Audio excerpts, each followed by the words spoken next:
अस्सलाम वालेकुम dear students, आज हम सीखेंगे how to start learning English के कौन सा ऐसा पॉइंट है जहाँ से हम इंग्लिश सीखना शुरू करते हैं। मोस्टली स्टूडेंट्स इसी चीज़ में डाउटेड रहते हैं कि इंग्लिश तो सीखना चाहते हैं लेकिन इसका स्टार्ट कहाँ से लें।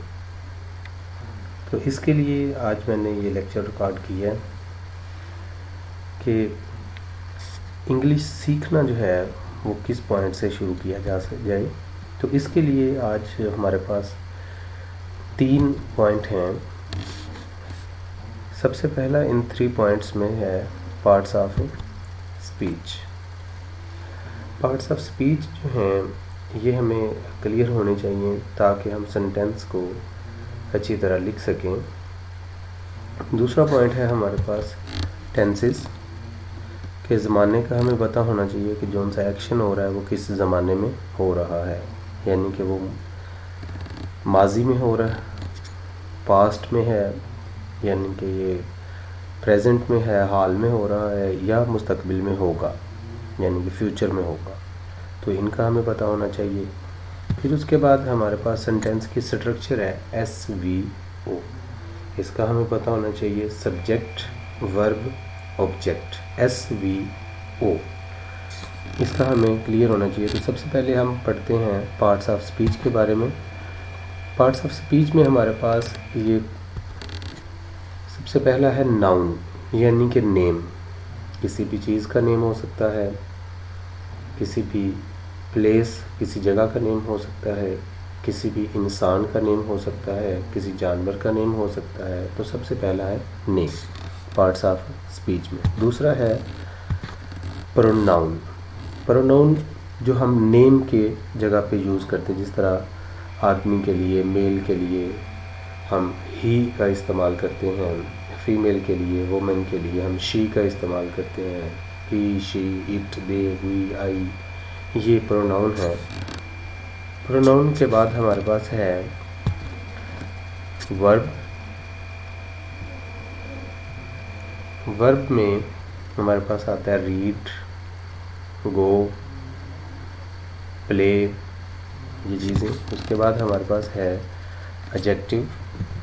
एडजेक्टिव में हमारे पास गुड, बैड, जो के बाद हमारे पास है एडवर्ब, यानी कि एडवर्ब में हमारे पास नाइसली, जेंटली। फिर हमारे पास है आर्टिकल। आर्टिकल में ए, एन, द।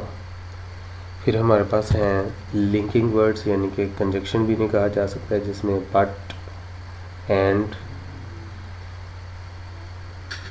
उसके बाद हमारे पास हैं प्रपोजिशन यानी कि टू, ऑफ, इन, ऑन वगैरह।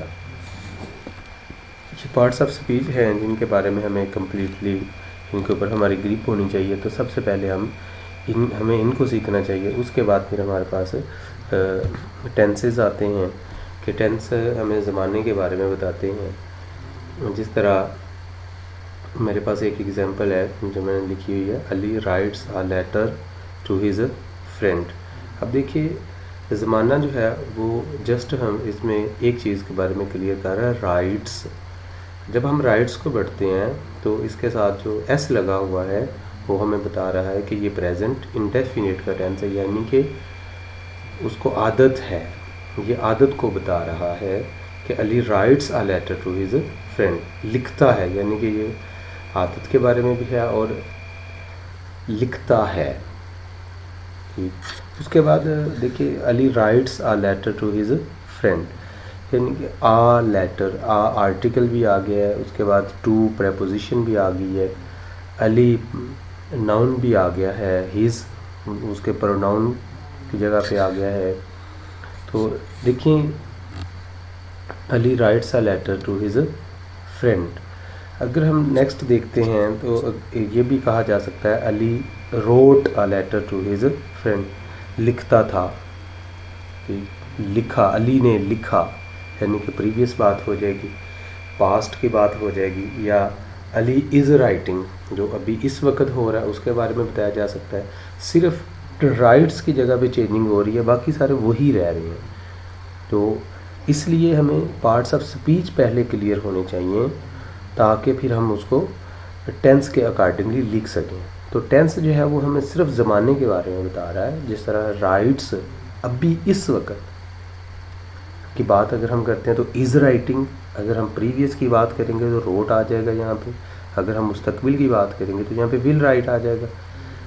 Ali will write a letter to his friend, कि अली अपने दोस्त को ख़त लिखेगा। तो इस तरह टेंस जो है वो हमें सिर्फ ज़माने के बारे में बताते हैं, लेकिन इसको सीखने के लिए ये इंग्लिश बोलने के लिए, लिखने के लिए, समझने के लिए हमें पार्ट्स ऑफ स्पीच का क्लियर होना बहुत ज़रूरी है। अब हम कंसेप्ट कंस्ट्रक्शन की तरफ जाते हैं, जिसमें हम देखते हैं फर्स्ट एग्जांपल है मिस्टर सुल्तान बाट अ पेयर ऑफ शूज़। देखिए इसमें भी वही है कि प्रेजेंट पास्ट इंडेफिनिट की बात हो रही है कि मिस्टर सुल्तान ने जूतों का एक जोड़ा ख़रीदा। ठीक है, तो अब देखिए नेक्स्ट इसकी एग्जांपल है mister Sultan wise a pair of shoes. अब देखिए बाट की जगह बाइज़ आ गया तो ये प्रेजेंट इंडेफिनिट का हो गया। ये वर्ड है, ये वर्ब है जो हमें बता रहा है कि ये किस ज़माने की बात हो रही है। नेक्स्ट है हमारे पास mister Sultan will buy a pair of shoes, यानी कि मिस्टर सुल्तान जो है वो आने वाले वक्त में जूतों का जोड़ा जो है वो ख़रीदेंगे। तो जस्ट ये बाट, बाइज, विल बाय, ये वर्ड्स हैं जो हमें इसके ज़माने के बारे में बता रहे हैं। बाकी देखिए हमारे पास मिस्टर सुल्तान पर नाउन आ गया है, फिर हमारे पास बाट इसका वर्ब आ गया है, आर्टिकल आ गया है, पेयर ऑफ शूज़। अगर आप यहाँ पर a nice pair of shoes लगा लेते हैं तो ये यहाँ पर हमारे पास जो है वो इसका, अगर हम यहाँ पर नाइस पेयर ऑफ शूज़ लगा लेते हैं तो हमारे इसका हमारे पास क्लियर हो जाएगा, एडवर्ब भी क्लियर हो जाएगा।